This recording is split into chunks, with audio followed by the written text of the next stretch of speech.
আসনে মনোনয়ন প্রার্থী একই দলের 5-6 জন একজন আরেকজনের বিরুদ্ধে বলবে, তাহলে এখানে কালচারটাই হচ্ছে একজন আরেকজনকে ধোকা দিবে, একজন আরেকজনের সাথে 2 নম্বরই করবে, এটাই কালচার।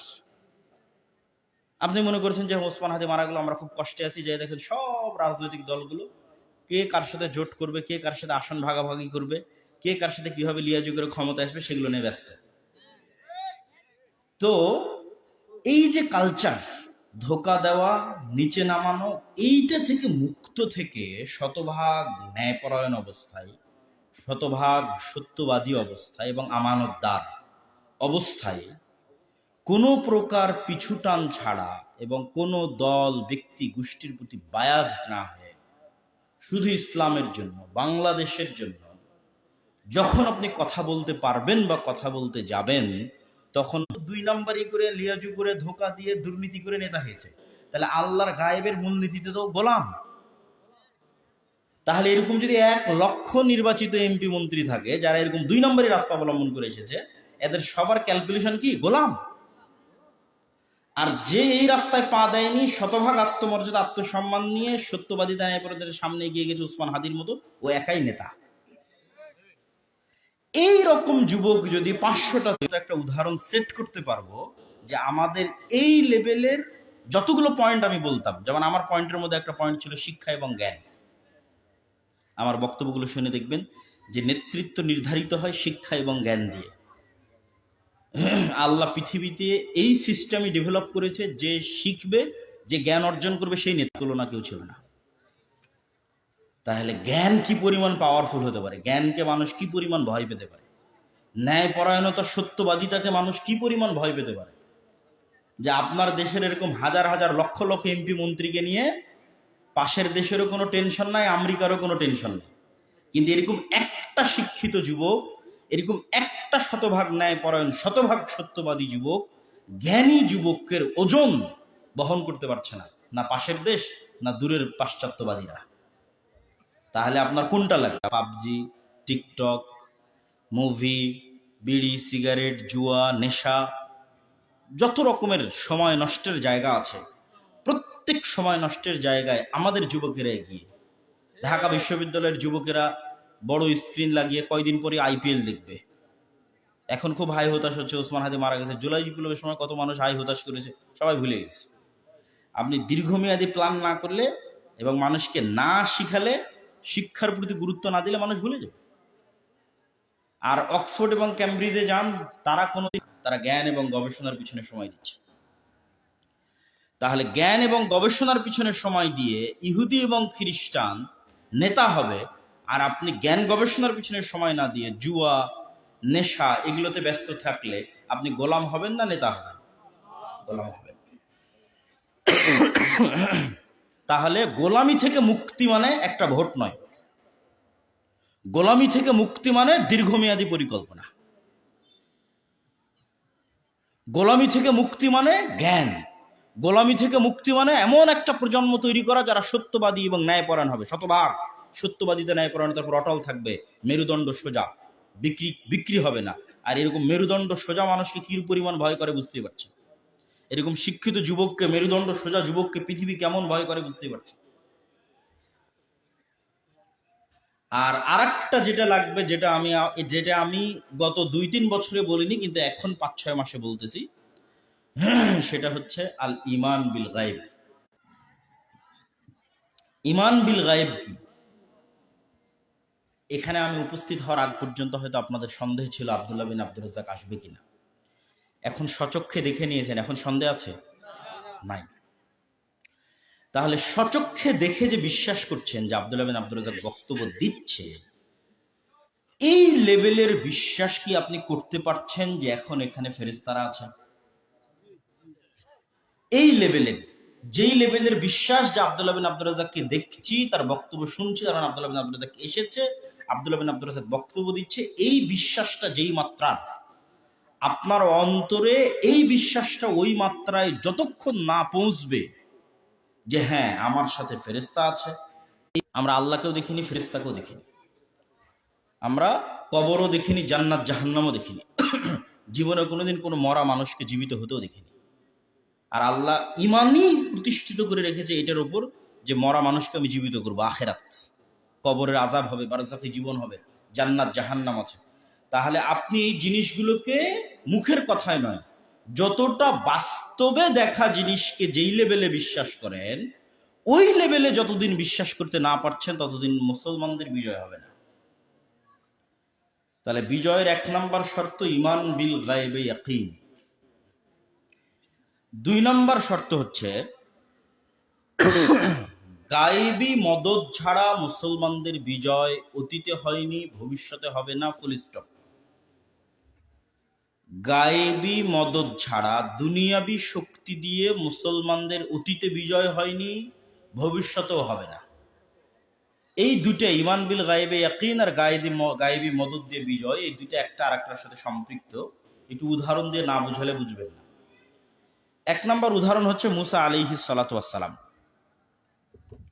মুসা আলাইহিস সালাতু ওয়াস সালামকে যখন আল্লাহ বললেন ইযহাবি ইলা ফিরআউন ইন্নাহু তাগা, যাও ফেরাউনের কাছে, ফেরাউন অহংকার করেছে, দাওয়াত দাও। তখন এই বাঞ্ছারামপুরের সাধারণ একটা কৃষক আজকের আমেরিকার প্রেসিডেন্ট ডোনাল্ড ট্রাম্পের তুলনায় যত দুর্বল, মুসা আলাইহিস সালাতু ওয়াস সালাম আজ থেকে 4000 বছর আগে ফেরাউনের তুলনায় তার চেয়ে বেশি দুর্বল। আপনি এখন কল্পনা করেন যে আপনি আমেরিকার প্রেসিডেন্ট ডোনাল্ড ট্রাম্পের তুলনায় কত দুর্বল। আপনাকে বলা হচ্ছে তুমি আমেরিকায় যাও, তোমাকে ডোনাল্ড ট্রাম্পকে দাওয়াত দিতে হবে। তো তার তুলনায় আপনি যত দুর্বল, আজ থেকে 4000 বছর আগে ফেরাউনের তুলনায় মুসা আলাইহিস সালাম তার চেয়ে বেশি দুর্বল। কেমনে বেশি দুর্বল?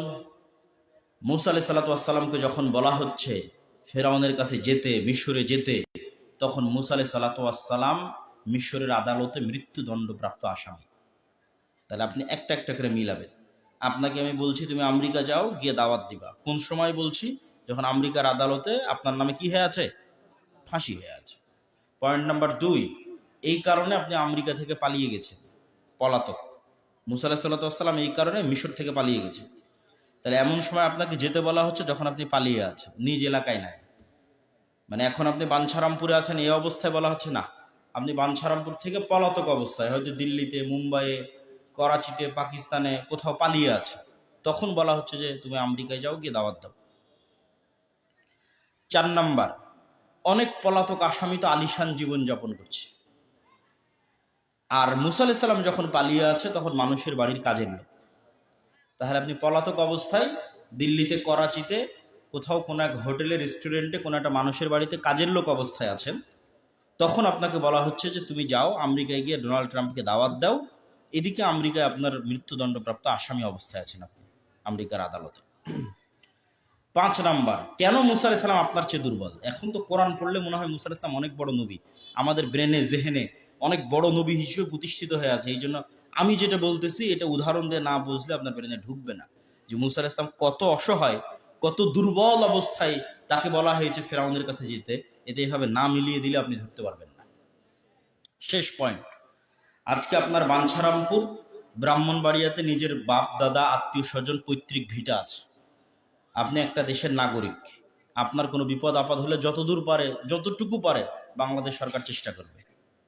প্রবাসে যারা অনেকেই জেলে গ্রেফতার হয়েছিল তাদের তো বের করে নিয়ে এসেছে। একটু হলো দেশ থাকার কারণে, ন্যূনতম স্বাধীনতা থাকার কারণে একটু হলো আপনার জন্য কাজ করার মানুষ আছে। আর মুসা আলাইহিস সালাম এমন গোলাম জাতির সদস্য, এমন গোলাম কওমের মেম্বার, যার মা পরিচয় দিতে পারেনি যেটা আমার সন্তান, কেন পরিচয় দিলে হত্যা করা হবে। ইউযাববিহুনা আবনাআকুম ওয়া ইস্তাহইউনা নিসাআকুম ওয়া ফি যালিকুম বালাউম মির রাব্বিকুম আযীম। তাহলে এমন গোলাম জাতি, এমন গোলাম কওমের সদস্য মুসা আলাইহিস সালাম, যার আশেপাশে দাঁড়ানোর মতো কেউ আছে? আশেপাশে দাঁড়ানোর মতো কেউ আছে? কেউ নাই। সমস্যা নেই।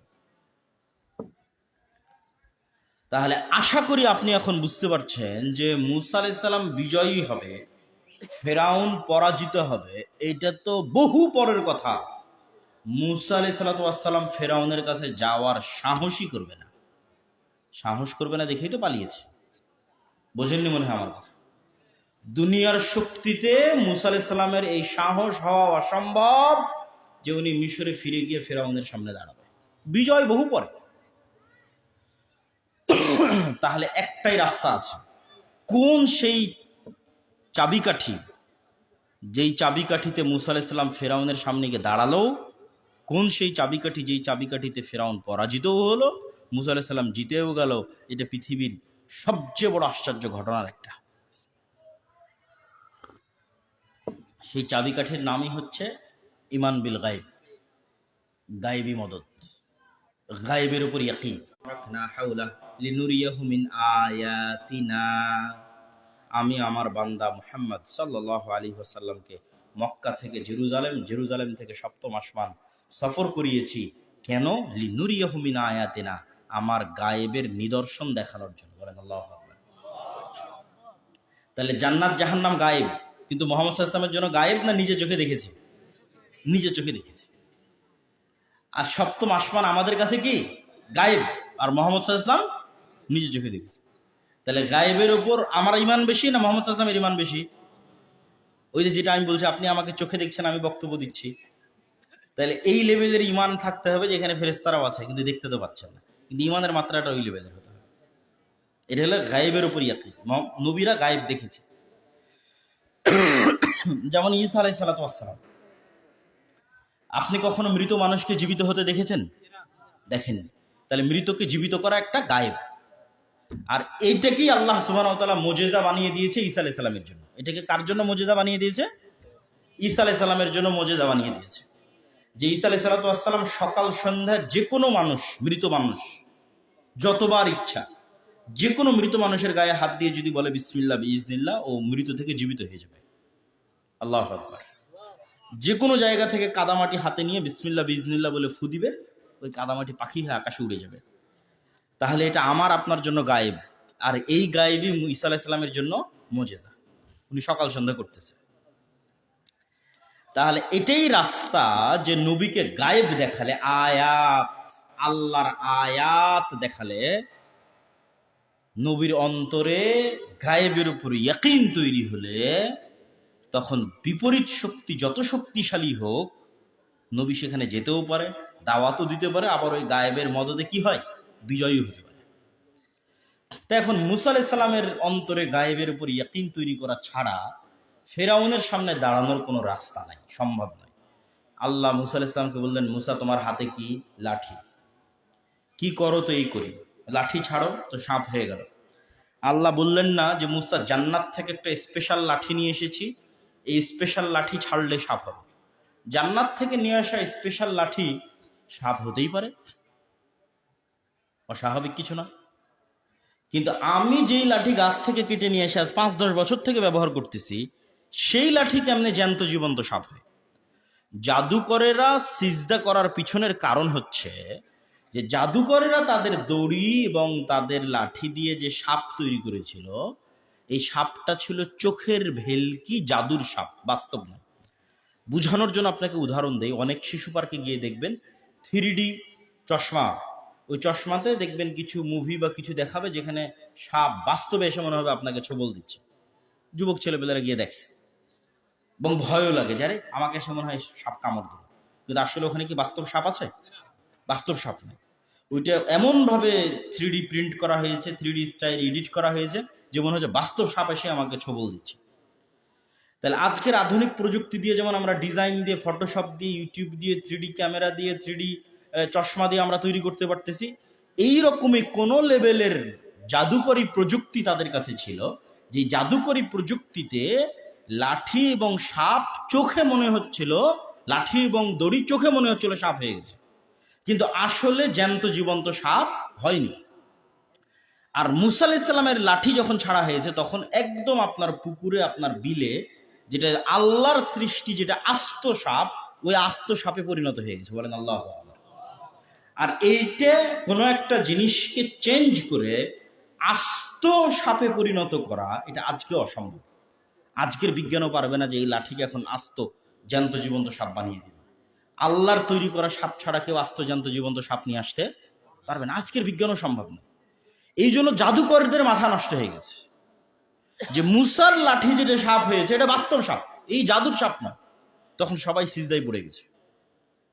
তো মুসা আলাইহিস সালাম যখন দেখলেন যে তার হাতের লাঠি বাস্তব জ্যান্ত জীবন্ত সাপে পরিণত হয়ে যাচ্ছে, তখন ওনার অন্তরে ইয়াকিন হলো যে উনি বাস্তবে যা দেখেন তাই সব কিছু নয়।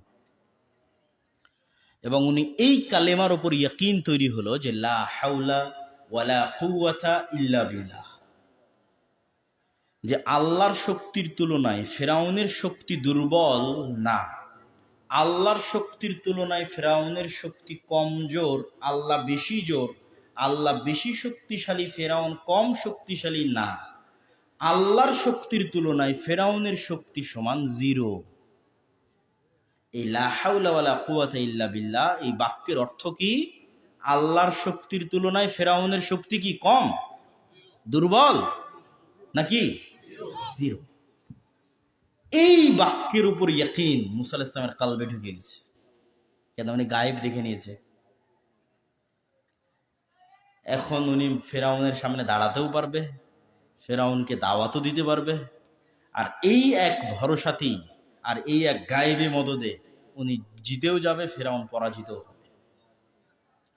তাহলে এটাই হলো নবীদের বিজয়ের সিক্রেট, যে নবীদের অন্তরে গায়েবের উপর ইয়াকিন আছে, আর আল্লাহ তাদের বিপদে আপদে গায়েব থেকে কি করেছে?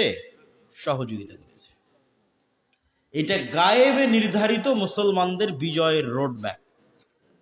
কেমনে মুসলমানেরা বিজয়ী হবে তার রোডম্যাপ।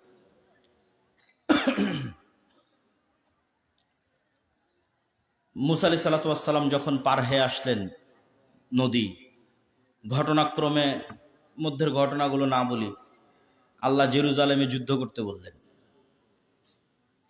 তো বানু ইসরাঈলরা বলল ইন্না ফিহা কওমান জাব্বারিন। বানু ইসরাঈলরা বলল জেরুজালেমে জাব্বারিন, ৩০-৪০ তালা লম্বা দেহের অধিকারী মানুষেরা বসবাস করে। লান নাদখুলা ফিহা হাত্তা ইয়াখরুজু মিনহা, এত বড় শক্তিশালী জাতির সাথে আমরা যুদ্ধ করতে পারবো না। তখন দুইজন যাদের ঈমান বিল গায়বে ইয়াকিন ছিল, তারা বলল আল্লাহর উপর ভরসা করে যুদ্ধ করো, আল্লাহর সাহায্যে তোমরা বিজয়ী হয়ে যাবা। একটা হারুন আর একটা ইউশা বিন নুন। তো বাকি বানু ইসরাঈলরা রাজি না হয়, আল্লাহর আযাব আসলো। 40 বছরের মধ্যে মুসা আলাইহিস সালাম মারা গেল। নতুন নবী হলো ইউশা বিন নুন। ইউশা বিন নুন জাতিকে বুঝালো যে তোমরা যে এভাবে পিছপা হয়ে গেলা, তওবা ক্ষমা করে চলো, যুদ্ধ করা ছাড়া কোনো রাস্তা নেই। তওবা ইস্তেগফার করে তারা যুদ্ধের জন্য প্রস্তুত হলো। শুক্রবারের দিন বিকেলবেলা সূর্য ডুবার 1-1.5-2 ঘন্টা আগে যুদ্ধে জিতে জিতে এরকম অবস্থায়, কিন্তু সূর্য ডুবে গেলে যুদ্ধ বন্ধ করতে হবে, কেননা শনিবারের দিন মুসা আলাইহিস সালামের দিনে পবিত্র দিন, জুমার দিনের মতো এই দিনে যুদ্ধ চলবে না। আর যুদ্ধে জিততে আরো 4-5 ঘন্টা যুদ্ধ করা লাগবে। তাহলে এখন যদি যুদ্ধ বন্ধ করে দেওয়া হয় শনিবারের কারণে, তাহলে আবার রবিবারে যুদ্ধ শুরু করা কঠিন নতুন করে। আর এখন এই ধাক্কাতে বিজয় হয়ে গেলে হয়ে যাবে। তখন ইউশা বিন নুনের ব্রেনে কাজ করতেছে যে এখন একটা বুদ্ধি আছে আজকে জিতার, সেটা হচ্ছে সূর্যকে থামিয়ে দিতে হবে।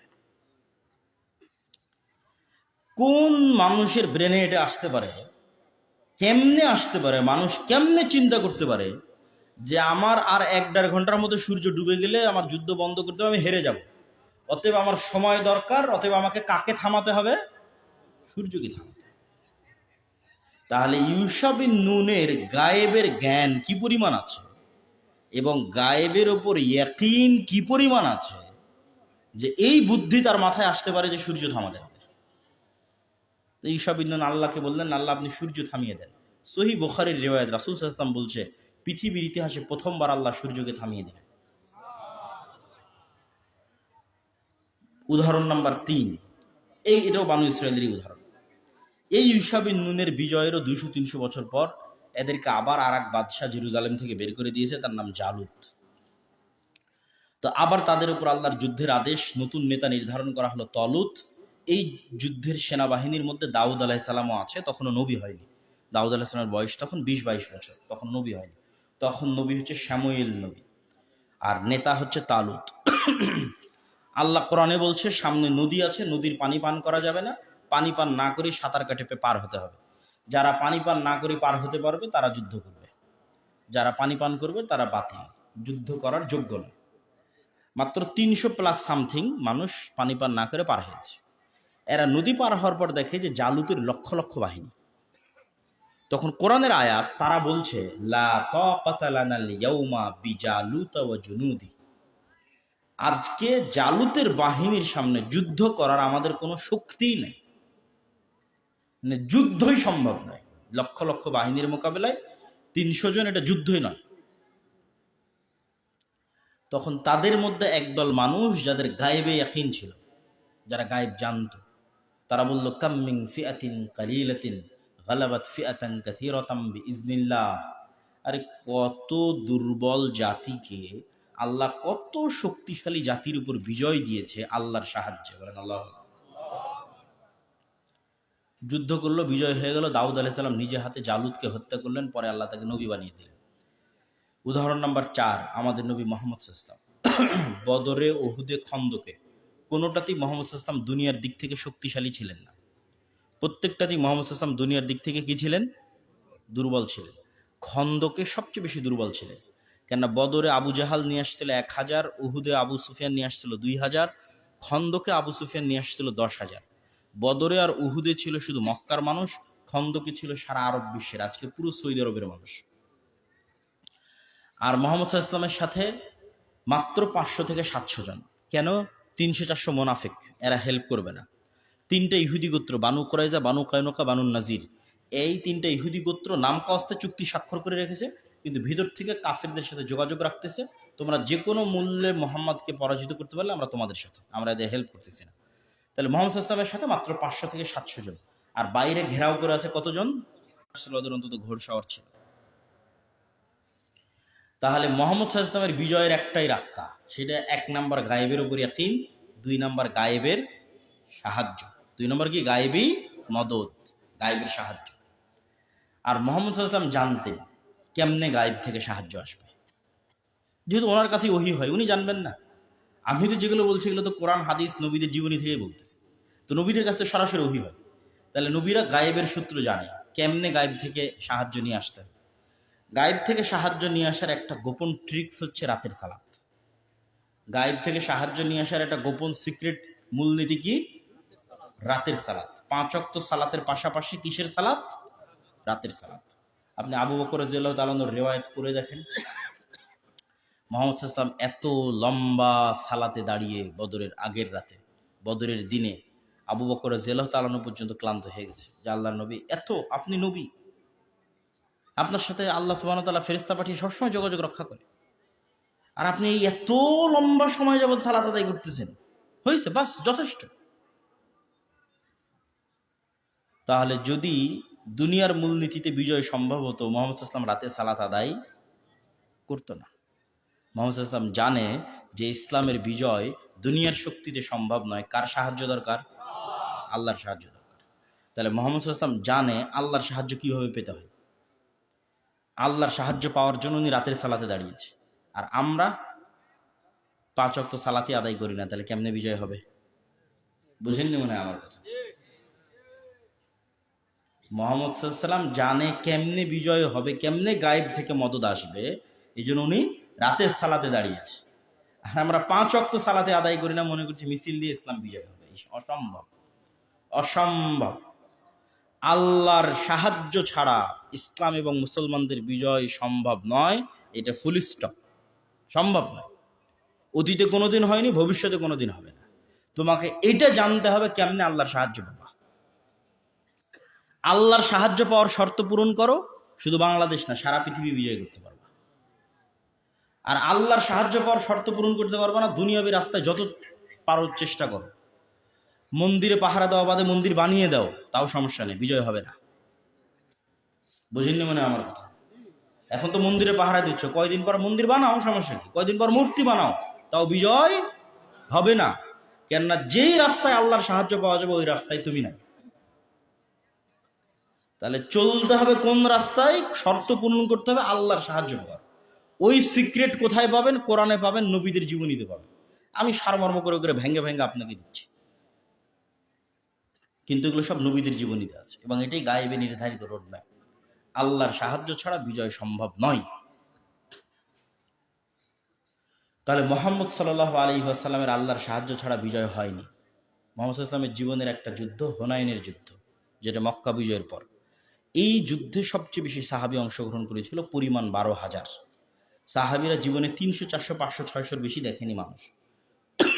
হুদায়বিয়াতে ছিল 1500, বদরে ছিল 300, উহুদে ছিল 700, খন্দকে একই রকম 700,000, হুদায়বিয়াতে 1500। আর হুনাইনে কতজন মানুষ দেখছে? 12,000। তো 12,000 মানুষ দেখে সবার মাথা নষ্ট, যে আজকে তো আমরা জিতেই যাব। তাহলে বদরে ছিল দুর্বল, ভরসা ছিল কার উপর? আল্লাহ। উহুদে খন্দকে দুর্বল, ভরসা কার উপর? হুনাইনে যখন দেখছে মুই কি হনুরে, তখন আল্লাহর উপর ভরসা নেই, মনে করেছে নিজের শক্তিতে জিতে যাবে। তো মুসলমানদের যে নিজের শক্তিতে বিজয় হয় না, নবী জীবিত আছে, মুহাম্মদ সাল্লাল্লাহু আলাইহি ওয়াসাল্লাম ওই যুদ্ধের মাঠে আছে, কিন্তু মুসলমানেরা মনে করে নিয়ে যে 12,000 সৈনিক হওয়ার কারণে ওরা ওদের শক্তিতে জিতে যাবে, যুদ্ধের শুরুতেই পরাজয়। সব সাহাবী পালিয়ে যাচ্ছে, মুহাম্মদ সাল্লাল্লাহু আলাইহি ওয়াসাল্লামের চোখের সামনে দিয়ে পালিয়ে যাচ্ছে। ইতিহাস পড়ে দেখে, মুহাম্মদ সাল্লাল্লাহু আলাইহি ওয়াসাল্লাম তখন ঘোড়া থেকে লাফ দিয়ে চিৎকার করে বক্তব্য দেওয়া শুরু করলো। তার চাচা আব্বাসের আওয়াজ আরো উঁচু ছিল। চাচা আব্বাসকে ডাক দিয়ে বললো, চাচা আমি যা বলছি আপনিও মানুষজনকে এইভাবে ডাকতে থাকেন। তারপরে আল্লাহর নবীর বক্তব্য যখন শুরু হলো, চাচা আব্বাসের বক্তব্য যখন শুরু হলো, তখন 1-2 করে সাহাবী ফেরত আসতে লাগলো পালানো থেকে। তাহলে কি বোঝা গেল? দুনিয়ার শক্তিতে মুসলমানদের বিজয় হবে? নবীর জীবদ্দশায় দুনিয়ার শক্তিতে পরাজয় হচ্ছে। তাহলে বিজয় হবে শুধু কার সাহায্যে? আল্লাহর সাহায্যে। আল্লাহর সাহায্য পাওয়ার পূর্ব শর্ত পূরণ করবে না, আল্লাহ গণবেও না তুমি কে, কোন ভাগাড়ে পড়ে মরে গেলে, কি কোন জঙ্গলে পড়ে মরে গেলে, আল্লাহর দেখার দায়িত্ব নাই। দুনিয়াবী রাস্তায় ইসলাম এবং মুসলমানদের বিজয় হবে না। গোলামির জিঞ্জির ভাঙতে হবে আল্লাহর দেওয়া রাস্তা অনুযায়ী, গোলামির জিঞ্জির ভাঙতে হবে গায়েবে নির্ধারিত রোডম্যাপ অনুযায়ী, গোলামির জিঞ্জির ভাঙতে হবে নবীদের মূলনীতি অনুযায়ী। সেটাই কি? সেটা হচ্ছে আল্লাহর সাহায্য পেতে হবে। আল্লাহর সাহায্য পেতে হলে কি লাগবে? 1 নম্বর শর্ত ঈমান বিল গায়বে ইয়াকিন লাগবে। ঈমান বিল গায়বে কেন ইয়াকিন লাগবে, এটা আপনাকে বাস্তব প্র্যাকটিক্যাল উদাহরণ দিই। ধরেন আজকে আপনি আমাকে বললেন, আব্দুল্লাহ ভাই আপনাকে বাংলাদেশের ক্ষমতা দিয়ে দিলাম। মনে করেন আমিও নির্বাচনে দাঁড়ালাম, সব আসন থেকে জিতে আমি ক্ষমতায় চলে গেছি, কথার কথা। নির্বাচনে ক্ষমতায় জিতে যাওয়ার পর আমি আজকে এখন পূর্ণাঙ্গ ইসলাম কায়েম করতে চাচ্ছি রাষ্ট্রে। তো পূর্ণাঙ্গ ইসলাম কায়েম করতে গেলে আশেপাশের দাদা বাবু, দূরের পাশ্চাত্যর বাবুরা, এরা কেউ পছন্দ করবে? পছন্দ করবে না। আপনাকে অর্থনৈতিক অবরোধ দেবে। অর্থনৈতিক অবরোধ দিলে তখন আপনার ডলার আসা বন্ধ হয়ে যাবে, ইউরোপ আমেরিকা থেকে টাকা আসা বন্ধ হয়ে যাবে, এনজিওর অনুদান বন্ধ হয়ে যাবে, জাতিসংঘের অনুদান বন্ধ হয়ে যাবে, IMF এর লোন বন্ধ হয়ে যাবে, এই রাষ্ট্রের মধ্যে জিনিসপাতির দাম বেড়ে যাবে, ভালো মতন বিদ্যুৎ পাবেন না, এসি ফ্রিজ যা চলছিল সব শেষ, একটু ডাউন জগতে চলে যাবেন। যখন ডাউন জগতে চলে যাবেন তখন ব্রাহ্মণবাড়ির মানুষ হলে রাখো তোমার ইসলাম, এর চেয়ে সেকুলারিজমই ভালো, যেখানে ডলার আসে, যেখানে এসি চলে, ফ্রিজ চলে। কথা কি আমার বুঝতে পেরেছেন? তাহলে কখন সম্ভব ইসলাম প্রতিষ্ঠা করা? যখন অন্তত 50% বেশি মানুষ একটা রাষ্ট্রের, অন্তত 50% বেশি মানুষ, অন্তত 30% মানুষ, অন্তত 20% মানুষ ঈমান বিল গায়বে ইয়াকিন রাখে। ঈমান বিল গায়বে ইয়াকিন আপনাকে এবার উদাহরণ দিই। ওয়ামা নাকামু মিনহুম ইল্লা আন ইউমিনু বিল্লাহিল আজিজিল হামিদ। সূরা বুরুজের মধ্যে আল্লাহ যেই জাতির ঘটনা বলতেছে, এদেরকে একটা গর্ত খুঁড়ে আগুন জ্বালিয়ে সেখানে ঝাঁপ দিতে বলা হয়েছে। হয় ঈমান ত্যাগ করো, না হলে আগুনে ঝাঁপ দাও। কোরআনের আয়াত, ওয়ামা নাকামু মিনহুম ইল্লা আন ইউমিনু বিল্লাহিল আজিজিল হামিদ। আজকে যত মানুষ এই গর্তে আগুনে ঝাঁপ দিচ্ছে, এর একটাই কারণ, এরা আল্লাহর উপর ঈমান আনয়ন করেছে, এই জন্য এদেরকে আগুনে ঝাঁপ দিতে বলা হচ্ছে। তো সব মানুষ আগুনে ঝাঁপ দিয়ে দিচ্ছে, এমনকি মা তার কোলের বাচ্চা সহ আগুনে ঝাঁপ দিচ্ছে। এখন কেমনে একটা মা তার কোলের বাচ্চা সহ আগুনে ঝাঁপ দিতে পারে? একটাই উত্তর, এই যে জাতি যারা আগুনে ঝাঁপ দিচ্ছে, এরা ইয়াকিন রাখে যে আগুনই জান্নাত। বলেন আল্লাহু আকবার।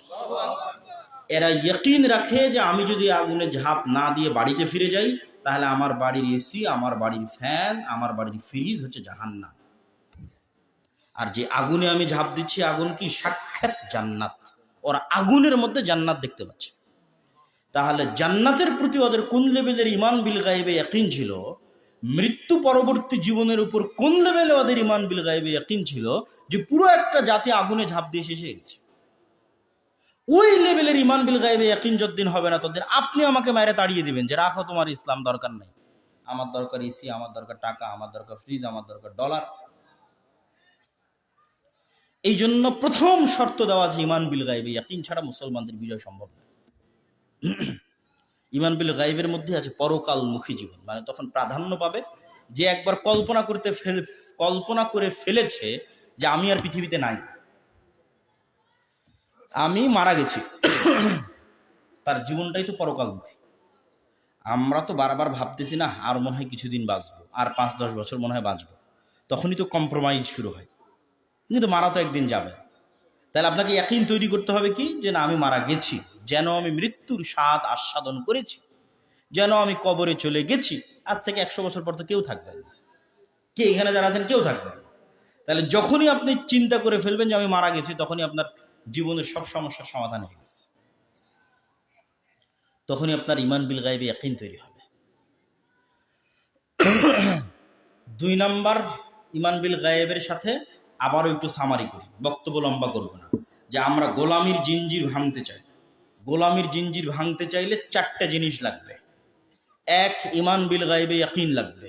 2, ন্যায়পরায়ণতা, সত্যবাদিতা, আমানতদারিতা লাগবে, কেননা এটাই নেতৃত্ব। আর মিথ্যা, দুর্নীতি, ধোঁকাবাজি কি বলেন তো, একটু জোরে বলেন তো কি? গোলামি। মানে যত এমপি, মন্ত্রী, মিনিস্টার 2 নম্বরই রাস্তা দিয়ে নির্বাচন করে ক্ষমতায় যাবে, এরা মানুষের কাছে নেতা হলেও আল্লাহর কাছে কি? গোলাম। এবং এখানে আর একটা উদাহরণ আপনাকে বলে নিই, আজকের বিশ্বের মুসলমানেরা আজ থেকে 1500 বছর আগের মক্কার কাফের মুশরিকদের চাইতে এই গুণে দুর্বল, এই গুণটাতে দুর্বল। এত বড় কথা কেন বলে দিলাম? যে আমরা ব্রাহ্মণবাড়িয়ার মুসলমান, বাঞ্ছারামপুরের মুসলমান, ভারত, পাকিস্তান, বাংলাদেশের মুসলমান, আবু জাহাল, আবু লাহাব, আবু তলেব, আবু সুফিয়ান, এদের চেয়ে খারাপ হয়ে গেলাম? আপনাকে উদাহরণ দিয়ে বললে বুঝতে পারবেন। ইব্রাহিম আলাইহিস সালামের 2 সন্তান। কয় সন্তান? 2 সন্তান। একজনকে আল্লাহ দিলেন যে তুমি জেরুজালেম, ইসহাক, ফিলিস্তিন। আর একজনকে আল্লাহ দিলেন ইসমাইল, মক্কা। ইসমাইল আলাইহিস সালাম থেকে মোহাম্মদ সাল্লাল্লাহু আলাইহি ওয়াসাল্লাম পর্যন্ত এই লম্বা সময় মক্কায় কি হয়েছে কেউ জানে না। কিন্তু এই লম্বা সময় কি ঘটতেছে? ইসহাকের ছেলে ইয়াকুব, ইয়াকুবের ছেলে ইউসুফ, ইউসুফ কুয়ায় পড়ে চলে গেল মিশর। ধরেন এটা যদি জেরুজালেম হয়, এখান থেকে চলে গেল মিশর। মিশরে ইউসুফের মৃত্যুর পর এই বানু ইসরাইল, ইউসুফ আর ইউসুফের ভাইয়েরা সব হয়ে গেল ফেরাউনের গোলাম। 300 বছর ফেরাউনের গোলাম থাকলো। মুসা আসলো, হারুন আসলো, এদেরকে গোলামি থেকে বাঁচিয়ে আবার জেরুজালেমে নিয়ে আসলো। সমুদ্রে ফেরাউন ডুবে যাওয়ার পর আবার জেরুজালেম, ইউশা বিন নুন যুদ্ধ করে জেরুজালেম বিজয় করলো।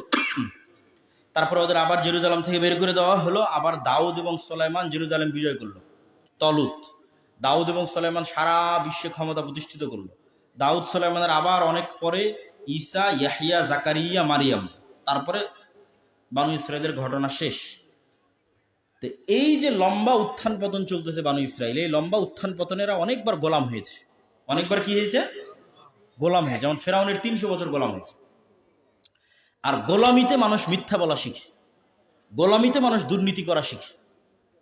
না হলে দেখেন, দাউদ আলাইহিস সালামের যুগে আল্লাহ বলছে শনিবারের দিন দাউদ যখন কোরআন পড়ে, জাবুর পড়ে, মাছ আসে, এই মাছ তোমরা ধরবা না, রবিবারের দিন ধরবা, ঠিক আছে? শনিবারের দিন ধরবা। তো এরা কি করেছে? শনিবারের দিন এই মাছগুলোকে আটকে রেখেছে, ধরেনি, বানা দিয়ে, বেড়া দিয়ে আটকে রেখেছে। আটকে রেখে রবিবারের দিন ধরছে। তাহলে কি পরিমাণ 2 নম্বর বুদ্ধি, ধোকাবাজি, চুরি চামারি, বাটপারি। এরা নবীর সন্তান, ইসহাকের সন্তান, ইব্রাহিমের সন্তান, ইয়াকুবের সন্তান। এগুলো 2 নম্বর রাস্তা শিখলো কিভাবে? গোলামি করতে করতে শিখেছে। কেন? যখন মানুষ গোলাম হয় তখন একটা রুটির জন্য মিথ্যা বলে, একটা রুটির জন্য আরেকজনকে হত্যাও করতে পারে। কিন্তু এই যে ইসমাইলকে রেখে গেল, এই ইসমাইলকে রাখার পর এইদিকে যা ঘটতেছে, এই লম্বা সময় মোহাম্মদ সাল্লাল্লাহু আলাইহি ওয়াসাল্লাম আসা পর্যন্ত মক্কায় না আবাদ হয়, মক্কায় না নদী আছে, মক্কায় না কোনো উৎপাদন আছে, না মক্কায় কোনো রাজা বাদশার কোনো কেন্দ্রীয় ক্ষমতা আছে। ফলত মক্কা কেউ দখল করতে যায়নি। আব্রাহা দখল করতে গেছিল একবার, তাও কাবার কারণে পারেনি। তো মক্কা যেহেতু কেউ দখল করতে যায়নি, ইসমাইলের সন্তানেরা কেউ গোলাম হয়নি। বুঝলেন আমার কথা? যে ইসমাইলের সন্তানেরা কোনোদিন কারো গোলাম হয়নি। ফলত মক্কার কাফের মুশরিক কোরাইশরা জন্মগত মিথ্যা, দুর্নীতি বলা শিখেনি। উদাহরণ 1, আব্দুল মুত্তালিব মুশরিক, কিন্তু আব্দুল মুত্তালিবের রেকর্ড, হিস্ট্রিতে কেউ দেখাতে পারবে না যে কারো 1 টাকা মেরে নিয়েছে, কারো নামে 2 নম্বরই করেছে, মিথ্যা বলেছে। আব্দুল মুত্তালিবের ছেলে আবু তলেব, মোহাম্মদ সাল্লাল্লাহু আলাইহি ওয়াসাল্লামের চাচা, মৃত্যু পর্যন্ত কালেমা পড়ালেও পড়েনি। কিন্তু আবু তলেবের হিস্ট্রিতে কেউ দেখাক, কেউ পৃথিবীর কেউ দেখাক যে আবু তালেব মানুষের সাথে 2 নম্বরই করেছে, 2টা টাকা মেরে নিয়েছে, ঠিক আছে, মিথ্যা বলেছে, দুর্নীতি করেছে, জি না, এদের রক্তের মধ্যেই নেই, শিখেই নি। আবু সুফিয়ান যখন মোহাম্মদ সাল্লামের বিরুদ্ধে যুদ্ধ করতেছে, বদর, উহুদ, খন্দক, মোহাম্মদ সাল্লামের সাথে যুদ্ধ চলা অবস্থায় আবু সুফিয়ানকে জেরুজালেমে বাদশাহ হিরাক্লিয়াস, রোমান বাইজেন্টাইন এম্পায়ারের বাদশাহ হিরাক্লিয়াস আবু সুফিয়ানকে জিজ্ঞেস করতেছে মোহাম্মদ সাল্লাম সম্পর্কে। এত বড় শত্রু হওয়ার পরও আবু সুফিয়ান মোহাম্মদ সাল্লামের নামে মিথ্যা বলেনি, অথচ তখন কোনো রেকর্ডার নাই, কোনো ক্যামেরা নাই, কিচ্ছু নাই। তাহলে কাফের আবু সুফিয়ান তার চিরশত্রু মোহাম্মদ ইসলামের নামে মিথ্যা বললো না। আর আপনি দেখেন এই গণতন্ত্রের জন্য, একটা এমপি পদের জন্য এক মুসলমান আর এক মুসলমানের সাথে কত মিথ্যা বলতেছে, কত 2 নম্বরই করছে, কত লিয়াজু করতেছে, কত কে কাকে নামানোর চেষ্টা করতেছে। তাহলে এদের মধ্যে কিসের গুণ বিরাজ করতেছে? গোলামির গুণ বিরাজ করতেছে। তো এই জন্য আবু তালেব, আবু সুফিয়ান, এদের মধ্যে নেতৃত্বের একটা গুণ জন্মগত ছিলই, সেটার নাম সত্যবাদিতা, ন্যায়পরায়ণতা। নেতৃত্বের আর একটা গুণ মোহাম্মদ সাল্লাল্লাহু আলাইহি ওয়াসাল্লাম এসে ওদেরকে দিয়েছে, সেটার নাম তাওহীদ, সেটার নাম ঈমান, সেটার নাম ঈমান বিল গায়ব, শিরক থেকে মুক্ত হওয়া। এই দুটো গুণ যখন এক জায়গায় একত্রিত হয়ে গেছে, যে দুইটাকে আমি 1 নম্বরে মানে প্রথমে রেখেছি, 1 নম্বরে রেখেছি ঈমান বিল গায়ব, 2 নম্বরে ন্যায়পরায়ণতা। ন্যায়পরায়ণতা, সত্যবাদিতা মক্কার কাফির মুশরিকদের আগে থেকেই ছিল, আবু তালেব, আবু সুফিয়ান এদের মধ্যে ছিল না। কি ঈমান বিল গায়ব ছিল না, তাওহীদ ছিল না। এটা নিয়ে এসে কে দিল? মোহাম্মদ সাল্লাল্লাহু আলাইহি ওয়াসাল্লাম দিল। মোহাম্মদ সাল্লাল্লাহু আলাইহি ওয়াসাল্লাম দেওয়ার পর এরাই, এই মক্কার কাফের মুশরিকদের পরবর্তী বংশধরেরাই, যেমন আবু তালেব কাফের, তার ছেলের নাম আলী, ইসলামের 4র্থ খলিফা আলী ইবনে আবি তালেব। আবু সুফিয়ান নিজেই তো মক্কা বিজয়ের সময় মুসলমান হয়ে গেল। আবু সুফিয়ানের ছেলে মুআবিয়া, মুআবিয়ার পরবর্তী বংশধর হচ্ছে উমাইয়া খেলাফত। এরা মক্কার রাখাল থেকে অর্ধ পৃথিবীর শাসক হয়ে গেল। বলেন আল্লাহু আকবার। এ হলো নেতৃত্বের গুণ, গোলামি থেকে মুক্তির রাস্তা। প্রথম 2টা পয়েন্ট, ঈমান বিল গায়ব, ন্যায়পরায়ণতা। পয়েন্ট নাম্বার 3, সৎ আমল। সৎ আমল এক প্রকারের টেকনোলজি। দেখেন, যুদ্ধের মাঠে মানুষের ব্রেনে কাজ করবে যে আমি যদি যুদ্ধে জিততে চাই, আমার আরো বম দরকার, আরো অস্ত্র দরকার, আরো গুলি দরকার, আরো তরবারি দরকার। আর আল্লাহর নবী বলতেছে যুদ্ধের মাঠেও সালাত আদায় করতে হবে। এটা কোনো লজিক্যাল কথা হলো? যুদ্ধের মাঠে অর্ধেক গার্ড দিবে, অর্ধেক সালাত আদায় করবে। অথচ যুদ্ধের মাঠে তো জিতা দরকার, নিজের জীবন বাঁচানো দরকার। এখানে সালাত কোথায় থেকে আসে? তাহলে যুদ্ধের মাঠে যেটা সালাতুল খৌফ, তথা যুদ্ধ চলা অবস্থা তো সালাত আদায় করতে হবে। তাহলে আপনাকে বুঝতে হবে যে এই সালাতই গায়েবী মদদের উৎস। যেহেতু মুসলমানদের আল্লাহর সাহায্য ছাড়া বিজয় হবে না। তরবারিতে বিজয় হবে? কথা বলেন না যে তরবারিতে বিজয় হবে, অস্ত্রপাতিতে বিজয় হবে, কি দিয়ে বিজয় হবে? আল্লাহর সাহায্যে বিজয় হবে। তো আল্লাহর সাহায্য আনতে হলে কি লাগবে? সালাত লাগবে। যেমন আপনি মোবাইলে পাসওয়ার্ড দিয়েছেন, তারপরে আপনার ফেস ভেরিফিকেশন দিয়েছেন, তারপরে এখানে ফিঙ্গারপ্রিন্ট দিয়েছেন, মোবাইল ওপেন হয়ে যাচ্ছে। এরকম গায়েবের সাহায্যের দরজার চাবি ওপেন হয়ে যাবে। এই যে এইটা আপনি যখন সালাতে দাঁড়িয়ে গেলেন, রুকুতে গেলেন, এগুলো নূর তৈরি করে উঠতে থাকবে, সব আনলক হয়ে যাবে, অটোমেটিক গায়েবী মদত পৃথিবীতে নেমে আসবে। আর আপনার 5 ওয়াক্ত সালাতেরই নামগন্ধ নাই, মিছিল দিয়ে, ভোট দিয়ে ইসলাম বিজয় হবে? হবে না, সম্ভব না, ইম্পসিবল, ফুল স্টপ।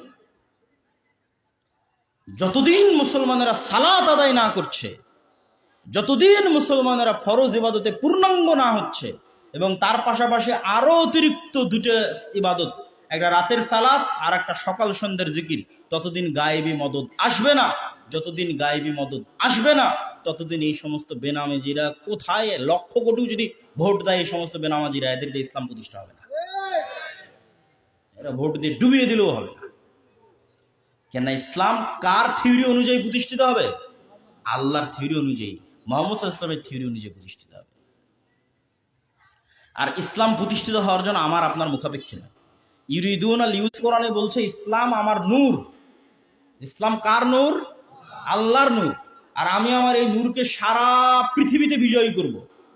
তাতে সারা পৃথিবীর সব কাফের মুশরিক যদি একদিকে হয়, তবুও বিজয়ী হবে। তাহলে ইসলাম আল্লাহর নূর, এটাকে বিজয়ী করার দায়িত্ব কার? আল্লাহ। আল্লাহ এটাকে বিজয়ী করতে আমার আপনার মুখাপেক্ষী। আমি যদি এই শর্ত পূরণ না করতে পারি, বাংলাদেশের মানুষ যদি এই শর্ত পূরণ করতে না পারে, আল্লাহ নতুন জাতি নিয়ে আসবে। আমেরিকার মানুষ মুসলমান হয়ে যাবে, ইউরোপের মানুষ মুসলমান হয়ে যাবে, চাইনিজরা মুসলমান হয়ে যাবে, অন্য জাতি এই শর্ত পূরণ করবে, কিন্তু এই শর্ত পূরণ না করে কেউ ইসলামের বিজয়ের ঝান্ডা উড্ডীন করবে, এটা অসম্ভব। তাহলে সৎ আমলের একটা বললাম রাতের সালাত, ওটার উদাহরণ দিয়েছি, আর একটা যুক্ত করেছি সকাল সন্ধ্যার জিকির। এই সকাল সন্ধ্যার জিকির এমন সিক্রেট, এমন গোপন রাস্তা গায়েবী মদদের, যে পৃথিবীর এমন কোনো অসম্ভব নাই যে অসম্ভব সকাল সন্ধ্যার জিকির দিয়ে সম্ভব নয়। আমি দলিল ছাড়া কথা বলবো না, আমি বলতেছি এগুলো গায়েবের মূলনীতি, এগুলো সব কোরআনে দেওয়া আছে, নবীদের জীবনীতে দেওয়া আছে। আমি দলিল দিচ্ছি একটু পরে। তার আগে এই যে আপনাদের ব্রাহ্মণবাড়িতে আসলাম, বক্তব্য দিলাম, এটা যদি একদিনের সম্পর্ক হয়, এই একদিনে 1 ঘন্টা আমি আপনাকে কি শিখাবো? আর এই আমরা আপনাদের সন্তানদের, শতভাগ মুসলমানের সন্তানকে কোরআন ও দিন শিখানোর জন্য আমাদের যে মক্তব প্রজেক্ট দাওয়া ইল্লাল্লাহর মাধ্যমে, যেখানে এখন প্রায় 700 মক্তবের শিক্ষক আমাদের কাছে ট্রেনিং নিয়েছে, আমার লেখা বইয়ের উপর তাদের ট্রেনিং দেওয়া হয় কিভাবে আপনার সন্তানদের মাথার মধ্যে এই বিশ্বাসগুলো ঢুকিয়ে দিবে। এই মক্তবগুলো যদি আপনারা আমাদের অধীনে না পরিচালনা করেন, আপনাদের এলাকার মসজিদের মক্তবগুলো, তাহলে এই সম্পর্ক অস্থায়ী, এটাতে কাজ হবে না, বুড়া মানুষ দিয়ে কাজ হবে না। নতুন প্রজন্ম যারা আসবে তাদেরকে এই গুণের উপর গড়ে তুলতে হবে। এই জন্য আপনাদের সাথে আমাদের স্থায়ী সম্পর্ক লাগবে। স্থায়ী সম্পর্কের আরেকটা বড় মাধ্যম হচ্ছে মাসিক আল ইতিসাম। আমি এত ব্যস্ততার মধ্যে প্রতি মাসে 3টে লেখা দিই মাসিক আল ইতিসাম, সম্পাদকীয় দিই, মিন্নাতুল বাড়ি দিই, স্বাভাবিক প্রবন্ধ দিই। এই মাসিক আল ইতিসাম যদি আপনি না পড়েন, তাহলে আজকেই তো শেষ হয়ে গেল আপনার সাথে আমার কথা, আপনার কাছে আমি কোনো মেসেজই দিতে পারলাম না। অথচ 1 মাসের একটা মাসিক আল ইতিসামের যা দাম, আপনার আজকে একদিনে আপনি তার চেয়ে বেশি নাস্তা করেছেন। বাদাম বা ভাজা পুরি যেটাই কিনেছেন, একটা ভাজাও তো 20 টাকার নিচে নয়। তাহলে আপনার একবারের নাস্তার দাম 20-30 টাকা, আর মাসের একটা পত্রিকার দাম 20-30 টাকা। 3 নাম্বার হচ্ছে বই। এই যে যা আলোচনা করতেছি সব বিস্তারিত আমার লেখা বই আল্লাহর পথে যাত্রার মধ্যে দেওয়া আছে। এই বইটা মানুষ এত বেশি চাহিদা, থাকেই না, শেষ হয়ে যায়। আমি জানি না যে এই বইটা আজকে আছে কিনা। যদি থাকে তাহলে নেবেন, না থাকলে অনলাইনে অর্ডার দিবেন। আর এই বই স্কুল, কলেজ, ইউনিভার্সিটি, মসজিদ, মাদ্রাসা, সব জায়গায়, মসজিদগুলোতে প্রতি সপ্তাহে 1 দিন হোক পাঠ চক্র, মানে ইমাম সাহেব পড়বে 1-2 পৃষ্ঠা, সবাই মিলে বুঝার চেষ্টা করবেন যেখানে কি বলা হয়। এই বই থেকে শিখে জ্ঞান অর্জন করে আমাদের সামনের রাস্তা চয়ন করতে হবে যে আমরা কোন পথে যাব। আর 30-31 জানুয়ারি জামিয়া সালাফিয়া রূপগঞ্জ নারায়ণগঞ্জে সালাফি কনফারেন্স আছে। নির্বাচনের কারণে কোনো ঝামেলা না হলে আপনারা ফেসবুকে জানতে পারবেন, উপস্থিত হবেন, বলেন ইনশাআল্লাহ। সকাল সন্ধ্যার জিকির যে গোপন সিক্রেট পৃথিবীর সকল অসম্ভবকে সম্ভব করতে পারে, তার 2টা দলিল নেই। 1, মুসা আলাইহিস সালাম ইতিহাসই তো সবচেয়ে বড় আশ্চর্য। মানে আমার আজকের যুগে আমরা আমেরিকা, আজকের যুগে গাজার মোকাবেলা ইসরায়েল, তার চেয়ে বেশি দুর্বল মুসা আলাইহিস সালাম ফেরাউনের তুলনায়। তো ওইটা তো বেশি অসম্ভব। ওইটা সম্ভব হলো কি দিয়ে? আল্লাহ মুসা আলাইহিস সালামকে যখন বলছে তুমি যাও ফেরাউনের কাছে, তখন আল্লাহ ওখানে যুক্ত করে দিয়েছে ওয়ালা তানিয়া ফি জিকরি, মুসা সব সময় আমার জিকির করবা। যদি জিকির করতে ভুলে যাও গায়েবের মদদ আসবে না। তাহলে জিকির পাওয়ারফুল। ওয়ালা তানিয়া ফি জিকরি, মুসা আলাইহিস সালামকে বলা হচ্ছে জিকির করার জন্য, গায়েবের সাথে কানেকশন ঠিক রাখার জন্য, আল্লাহর সাথে যোগাযোগ, আল্লাহর মদদ ঠিক রাখার জন্য। জাকারিয়া আলাইহিস সালাতু ওয়াস সালাম অসম্ভব জিনিস চাইয়ে বসেছে। বার্ধক্য বয়সে বন্ধা স্ত্রী সন্তান চায়। আল্লাহ বলছে সন্তান হবে। জাকারিয়া আলাইহিস সালামের বিশ্বাস হয় না যে সন্তান হবে। এই অসম্ভব কেমনে সম্ভব? তো জাকারিয়া আলাইহিস সালাম আল্লাহ আলামত বলেন, চিহ্ন বলেন, যেটা দেখে বিশ্বাস করবো যে সম্ভব হবে। তো আল্লাহ বলছে আলামত, চিহ্ন এটাই যে তুমি সকাল সন্ধ্যার জিকির করবা, বলেন আল্লাহু আকবার। সন্ধ্যা মানে মাগরিবের পর নয়, সন্ধ্যা মানে আসর থেকে মাগরিবের আগ পর্যন্ত, আসর থেকে মাগরিবের আগ পর্যন্ত, এটা হচ্ছে সন্ধ্যা। তাহলে সকাল সন্ধ্যার জিকির পৃথিবীর যে কোনো অসম্ভবকে সম্ভব করে দিতে পারে। কেননা আমি বলতেছি যে এগুলো গায়েবের মূলনীতি, এগুলো তার আমি বের করে নিয়ে আসি। যেমন আপনাকে একটা গায়েবের তথ্য দিই যেটা কোরআনে আছে, আল্লাহ বলে রেখেছে গায়েব, এটার উপর আমাদের ইয়াকিন নাই, এই জন্য আমাদের ব্রেন কাজ করে না। গায়েব কি? আল্লাহ বলছে ইউসাব্বিহু লিল্লাহি মা ফিস সামাওয়াতি ওয়া মা ফিল আরজ, বলছে দুনিয়ার মানুষ তোমরা তোমাদের সামনে আগে পিছে যা দেখো, ধুলিকণা বালিকণা, জীব জন্তু জানোয়ার, জামা কাপড়, প্যান্ডেল, মোবাইল, মাইক, টিস্যু, যা দেখো এরা সব আল্লাহর তাসবিহ পাঠ করতেছে 24 ঘন্টা। বলেন আল্লাহু আকবার। এটা গায়েবের নলেজ আল্লাহ দিচ্ছে কোরআনে, এবং এইটার উপর আপনার ইয়াকিন লাগবে। ইয়াকিন থাকলে আপনি বুঝবেন যে আমি যখন বলছি সুবহানাল্লাহ ওয়া বিহামদি সুবহানাল্লাহিল আযীম, তখন এই পাতাও, এই কাগজের পাতাও বুঝতেছে যে আমি জিকির করতেছি, কেন এও জিকির করতেছে। বলেন আল্লাহু আকবার। তাহলে যতক্ষণ আপনি তাসবিহ এবং জিকিরের মধ্যে আছেন, ততক্ষণ আল্লাহর সকল সৃষ্টিজীব আপনার তাসবিহ এবং জিকির বুঝতেছে। ইউশা বিন নুন তো আর এমনি চিন্তা করেনি যে সূর্যকে থামিয়ে দিবে, কেন ইউশা বিন নুন ইয়াকিন রাখে যে এই সূর্য কার তাসবিহ পাঠ করতেছে? আল্লাহ তাসবিহ পাঠ করতেছে। আপনি যখন বিমানে উড়েন তখন কি বলা হচ্ছে? সুবহানাল্লাযী সাখখারা লানা হাযা। ওই আল্লাহর পবিত্রতা বর্ণনা করতেছি যে এই বিমানকে আমার অধীনস্থ করে দিয়েছে। তো আল্লাহ কেমন বিমানকে অধীনস্থ করে দিল? বিমান বানালাম আমরা, আবিষ্কার করলাম আমরা, উড়াচ্ছি আমরা, আর দোয়া পড়তেছি যে আল্লাহ এটাকে অধীনস্থ করে দিয়েছে। এইটা আপনি কখন বুঝবেন? যখন আপনার গায়েবের নলেজ থাকবে। গায়েবের নলেজটা কি? ওই বিমান যে তেল দিয়ে চলতেছে, ওই তেল কি মানুষ বানাইছে? একটু কথা বলেন। বিমান যে তেল দিয়ে চলতেছে, ওই তেল কি মানুষ বানিয়েছে? তো ওই তেল কোথায় পেয়েছে? আল্লাহর দেওয়া। আগে থেকেই পৃথিবীর মধ্যে আল্লাহর দেওয়া ছিল, ওটা নিয়ে এসেছে। আচ্ছা, বিমানটা যখন আকাশে উঠতেছে, বিজ্ঞান বলতেছে যে আমাদের এই ভূমণ্ডল, এইটার বর্তমান যে ভারসাম্য, তার চেয়ে যদি একটু কম অথবা একটু বেশি হয়, মানে 0.123ও যদি কম বেশি হয়, তাহলে পাখি যখন উড়াল দেয়, উড়ে হয় একদম হারিয়ে যাবে, আর ফেরত আসবে না, আর না হয় উড়তেই পারবে না। তাহলে আবহাওয়ার মধ্যে এমন একটা ভারসাম্য রাখা যে পাখি উড়তেও পারবে, আবার উড়ে নিচে নামতেও পারবে। তাহলে বিমান উড়তেও পারবে, নিচে নামতেও পারবে। আবহাওয়ার মধ্যে ভারসাম্য কে রেখেছে? বিজ্ঞান না আল্লাহ? আল্লাহ। এবার পুরো বডিটা যা যা দিয়ে তৈরি হয়েছে, ওই প্রত্যেকটা জিনিস মানুষ হাওয়া থেকে তৈরি করেছে, না আল্লাহরই পৃথিবীতে আগে থেকে রাখা কোনো না কোনো জিনিসকে ভাঙচুর করে পরিবর্তন করে তৈরি করেছে? মানুষ হাওয়া থেকে কিছু তৈরি করতে পারে না। বাদিউস সামাওয়াতি ওয়াল আরজ একমাত্র আল্লাহ। তাহলে এই পুরো বিমান আল্লাহর তাসবিহ পাঠ করতেছে। বলেন আল্লাহু আকবার। এখন আপনিও তাসবিহ পাঠ করতেছেন, সুবহানাল্লাযী সাখখারা লানা হাযা ওয়া মা কুন্না লাহু মুকরিনিন। ওই বিমানও আপনার তাসবিহ বুঝতেছে। আল্লাহু আকবার। তাহলে জিকির সবচেয়ে পাওয়ারফুল। আপনার জিকিরে পারমাণবিক বম পানি হয়ে যেতে পারে, আল্লাহ চাইলে হয়ে যেতে পারে, অসম্ভব কিছু না। এটাই হলো জিকিরের পাওয়ার। তাহলে আমরা 4টা পয়েন্ট বলেছি মুসলমানদের গোলামির জিঞ্জির ভাঙ্গার। 1 নম্বর পয়েন্ট বলেছি ঈমান বিল গায়বি ইয়াকিন। 2 নম্বর পয়েন্ট বলেছি সত্যবাদিতা, ন্যায়পরায়ণতা। 3 নম্বর পয়েন্ট বলেছি সৎ আমল। এগুলো ছাড়া গায়েবী মদদ আসবে না, এই জন্য এগুলো লাগবে, এগুলো ছাড়া গায়েবের মদদ আসবে না। 4 নম্বর শিক্ষা ও জ্ঞান। কেন আল্লাহ পৃথিবী ডেভেলপই করেছে এভাবে যে জ্ঞানী হবে সে নেতা হবে। যে ফ্রি ফায়ার পাবজি খেলে সময় নষ্ট করবে, ওর কোনো ভ্যালু নেই আল্লাহ সুবহানাহু ওয়া তাআলার কাছে।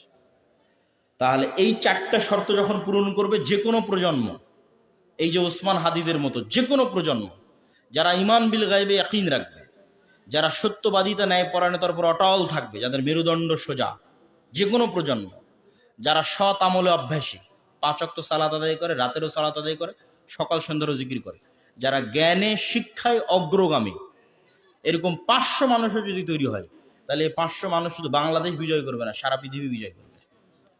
ওয়াখির দাওয়ানা আলহামদুলিল্লাহি রাব্বিল আলামিন। আসসালামু আলাইকুম ওয়া রাহমাতুল্লাহি ওয়া বারাকাতুহু। বই স্টেজের হাতের ডান পাশে আছে। আল্লাহর পথে যাত্রা আছে কিনা আমি জানি না। অন্য বইগুলো আদর্শ পরিবার, দোয়া, সালাত, মাসিক আল ইতিসাম, সেগুলো নিবেন।